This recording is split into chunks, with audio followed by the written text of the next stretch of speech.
date I stopped celebrating a long time ago. Not because I was too busy, not because I forgot, but because for 15 years, the only people who were supposed to remember didn't. My birthday is March 9th. I've known that my whole life. Apparently, my parents never got the memo. The first time it happened, I was 12. I sat at the kitchen table for dinner, waiting for something, a cake, a card, even just someone saying the words. My older brother got a full party when he turned 12. Decorations in the backyard. His friends over? My mom made his favorite lemon pound cake with cream cheese frosting. I remember because I helped her frost it. On my 12th birthday, we had leftover spaghetti and nobody said a word. I told myself it was an accident. People get busy. My dad was in the middle of a work project. My mom had a lot going on with my brother's travel baseball schedule. I told myself that. I told myself that for 15 years. By the time I was in my mid-20s, I had quietly built something real.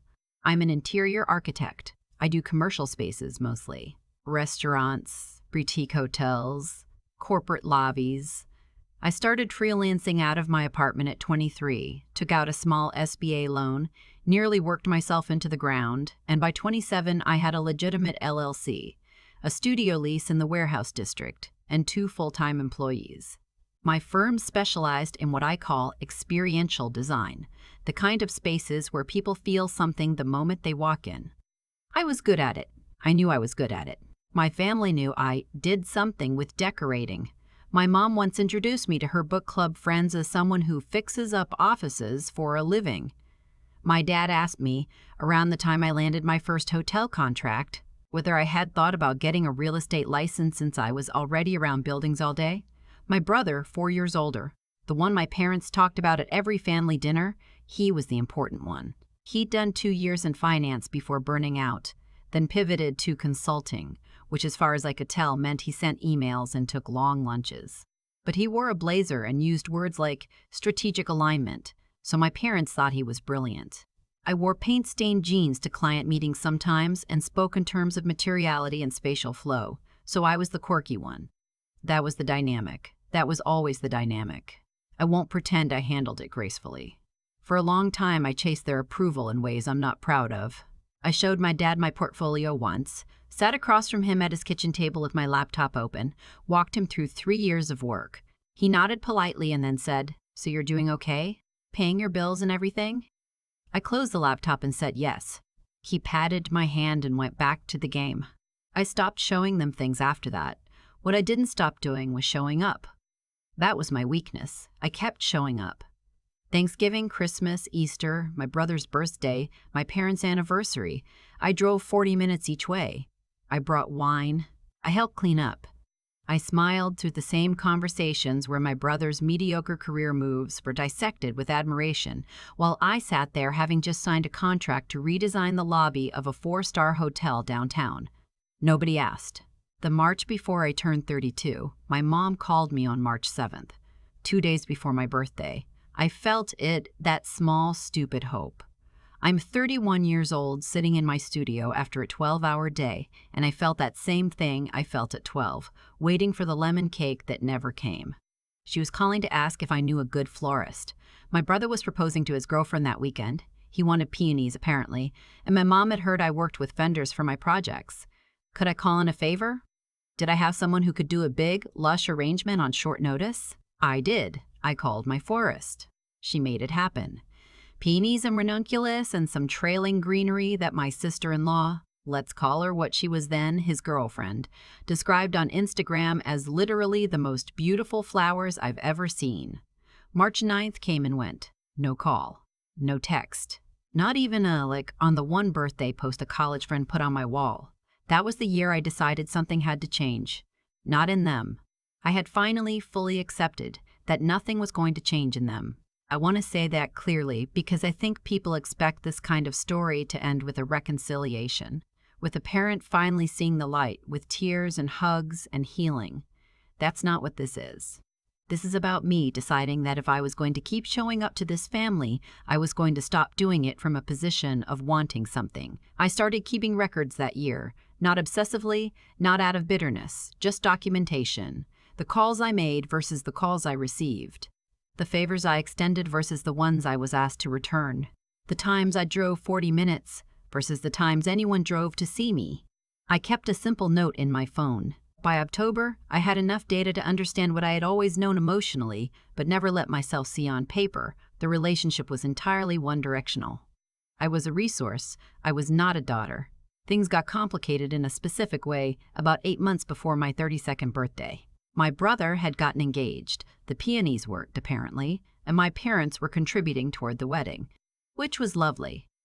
Except that my father had, without mentioning it to me, co-signed a loan for my brother's consulting business expansion around the same time. A real number.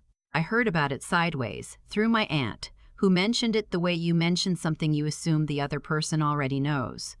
I didn't already know. I also learned, same conversation with my aunt, that my brother had approached my father about possibly investing in some real estate development project he was involved in. Something vague. My aunt didn't have details. She just said my father seemed excited about it. I want you to understand the specific texture of that moment. Sitting in my aunt's kitchen, drinking her terrible instant coffee, realizing that my father had co-signed a loan for my brother's business without ever once asking about mine. In the early days of my LLC, I would have given anything for a cosigner. I had scraped together every dollar myself, taken the SBA loan, worked nights doing residential consultations I was overqualified for just to make the cash flow work. My father had watched all of that, had nodded politely, had asked if I was paying my bills. He had never offered to co-sign anything. I drove home from my aunt's and I sat in my parking garage for about 20 minutes just thinking. And what I decided, sitting there in the dark, was that I was done performing for this family. Done shrinking, done hoping, done being quietly furious. If they wanted me in their lives, they were going to know exactly who they were getting. The invitation came in January. My brother and his fiancée were getting married in June, and would I please be available to advise on the venue design? His fiancée had seen some of my commercial work, I think through Instagram, and thought my aesthetic was incredible. My mom called to relay this, beaming through the phone, so excited that I might finally be useful in a way the family could brag about. "She loves your style," my mom said. "We think it would be so meaningful if you helped with the design." Meaningful. Right. I asked my mom what the timeline was, what the budget was, what they were envisioning. She gave me vague, enthusiastic answers. I asked who would be handling vendor coordination. She said they'd assumed I would know people. "So you want me to design the space and coordinate vendors?" I said. "Well, you do that for work," she said. "It wouldn't be that much different. It would be exactly that different." What she was describing was a full design consultation and event vendor coordination service, which my firm charged between $8,000 and $15,000 for, depending on scope. But sure, wouldn't be that much different. I said I would think about it. My mom said, "We'd really love your involvement. It would mean so much to your brother." Not to her, to my brother. I thought about it for 2 weeks. I talked to my business partner. I brought on a second architect by then, someone I'd been working with for 3 years, sharp and completely unimpressed by nonsense. She listened to the whole story. Then she said, "You're not a wedding planner, and they're not going to pay you." She was right on both counts. I called my mom back and said I was happy to give them a 2-hour consultation for free as a gift, but that any actual design work or vendor coordination would need to go through my firm at our standard rate. I kept my voice very warm. I explained that I couldn't take on pro bono projects that were essentially full contracts without it affecting my other clients. The silence on the other end of the phone was something I had never heard from my mother before. Not angry silence. Confused silence. Like I had said something in a foreign language. "We're family," she finally said. "I know," I said. "Which is why I offer the consultation for free." She said she'd talk to my dad and get back to me. She got back to me 3 days later. They had decided to go with a wedding planner they found through the venue. My mom was very polite about it, but I could feel the temperature change. The conversation was short. She said they hoped I'd still come to the engagement party in March. March. My birthday month. I waited to see if she'd mention it. She did not. I said of course I'd be there, and I meant it, and I hung up and sat with the strange, quiet feeling of having held a boundary and survived. It didn't feel triumphant. It felt like something settling into place. The engagement party was March 8th, the day before my birthday. I want to describe that evening accurately because it's important for what came next. It was a nice party. My brother's fiancé had good taste. The venue was a restored brick building downtown, Edison lighting, long farm tables, an open bar with a decent bourbon selection. About 60 people, my parents glowing. My brother in a blazer that probably cost more than my first month's rent. His fiancée was genuinely lovely. I want to say that. Whatever issues I had with my family had nothing to do with her. I spent most of the evening talking to my cousin and an old family friend who asked thoughtful questions about my work. I drank 1 glass of wine. I hugged my brother and said congratulations and meant it. I hugged my parents. My mom straightened my collar and said I looked thin, which is her version of a compliment. Nobody said anything about tomorrow. I drove home at 11. I sat on my couch. Midnight passed. March 9th, my 32nd birthday. I had planned something. Not revenge. I want to be precise about that word because it implies heat, anger, wanting to hurt. What I had planned was more like clarity, documentation. I had spent a year watching, recording, understanding the shape of things, and I had decided to give my family a gift that told the truth. In early February, I had sent a package to my parents' house. A small gift box, the kind you'd use for jewelry, wrapped in plain craft paper with a card tucked under the ribbon. The card on the outside just said, "For both of you," opened together. I'd shipped it with a scheduled delivery date, March 8th, the day of the party. I knew they'd be distracted, happy, surrounded by people, and they probably set it aside for later. Inside the box was not jewelry. It was a folded piece of cardstock quality paper, the kind I use for client presentations. On it, I had written a letter, not handwritten. Typed, formatted, considered. Every word deliberate. The letter began, "You have forgotten my birthday for 15 years. I know because I counted." I went on, calmly, with specificity. The florist I'd arranged for the proposal, the vendor contacts I passed along, the time I came over for 3 weekends to help my mom reorganize the house before they hosted Christmas, and nobody acknowledged it. The loan my father co-signed for my brother while I built my business with no support. The consultation I would have given them for free for the wedding, and what that consultation was actually worth in market terms. I wasn't asking for anything. I was not demanding an apology. I was not threatening anything. I was simply stating what had happened. With dates. With dollar amounts where they existed. With the quiet precision of someone who had stopped being emotional about the facts and had simply started seeing them clearly. The letter ended. "I love you both. I will continue to show up. But I want you to know that I see the shape of this family clearly now, and I will no longer be invisible inside it." Gemma. My mom opened the box at dinner, the engagement party dinner, surrounded by guests, which I had not anticipated. I thought she'd open it at home after the party, but apparently it was sitting on the gift table and someone handed it to her during the toasts. She opened the card. She read the first line. She put the card down on the table very carefully, the way you put down something fragile, and her wine glass went off the edge. Someone caught it. It didn't shatter, but it made a sound that turned heads. My dad, who'd been mid-sentence talking to someone across the table, looked at her. She passed the card to him without a word. He read it. He set it down. He didn't say anything for a long time. The conversation around them restarted and swirled, and he just sat there, quiet, looking at the card. I was 40 minutes away on my couch when this was happening. I only heard about it later from my cousin, who'd been at the table and texted me the next morning because she saw my mom's reaction and then quietly read the card when no one was looking. "What did you do?" my cousin texted. Not with a question mark. I told the truth.